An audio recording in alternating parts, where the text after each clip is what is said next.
Listening को किस तरह से बेहतर किया जा सकता है? तो सबसे पहला स्टेप जो आप ले सकते हैं वो ये कि डिफरेंट जो सीरीज़ हैं जर्मन ज़ुबान की उसको देखा जाए। जैसे कि एक बहुत ही अच्छी सीरीज़ है माइन वेग नाख डॉइचलैंड जिसका मतलब है मेरा रास्ता जर्मनी की तरफ। इसको डिफरेंट एपिसोड्स हैं इसकी आप देख सकते हैं। लेकिन इम्प्रूव करने के लिए क्या है जैसे मैं जब शुरुआत की थी जर्मन लर्निंग की तो करती थी।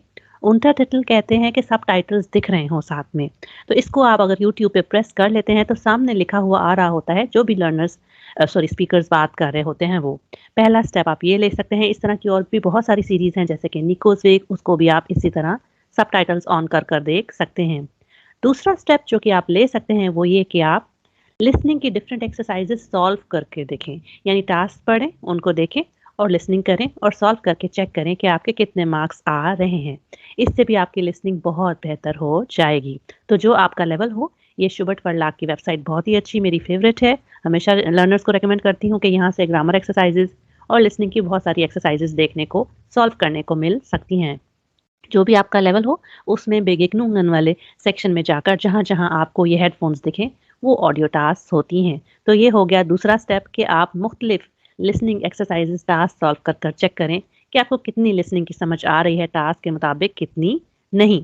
थर्ड स्टेप जो कि मैं बे-1 बेस वाई और से 1 तक फ़ॉलो करती थी, वो ये था कि डॉइचे वेले पर आकर डॉइच लर्नन वाले सेक्शन में langsam gesprochene Nachrichten ये होती हैं आहिस्ता से आराम-आराम से बोली गई खबरें।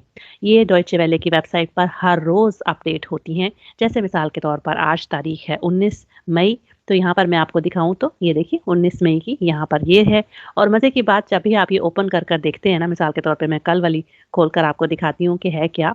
तो आपको ना वेबसाइट पर ये आपको सुनने को मिलेंगी, देखिए 6 मिनट 54 सेकंड की है और नीचे इसका रिटन वर्ज़न भी पूरा-पूरा लिखा होता है। यानी ऊपर से आप सुनते जाएँ कैसे खबरें पढ़ी जा रही हैं और नीचे-नीचे आप पढ़ते जाएँ। तो इससे 2 फ़ायदे होंगे। एक तो आपको लफ्ज़ों का तलफ़्फ़ुज़ पता चल जाएगा कि कैसे प्रोनंसिएशन हो रही है। दूसरा नए-नए लफ्ज़ भी सीखने को मिलते हैं। तो उम्मीद है इन स्टेप्स को फ़ॉलो कर आपको लिसनिंग में मदद मिलेगी। अगर इस वीडियो ने आपकी हेल्प की है तो अपने लैंग्वेज लर्निंग फ्रेंड्स के साथ इसको ज़रूर शेयर करिए। शुक्रिया।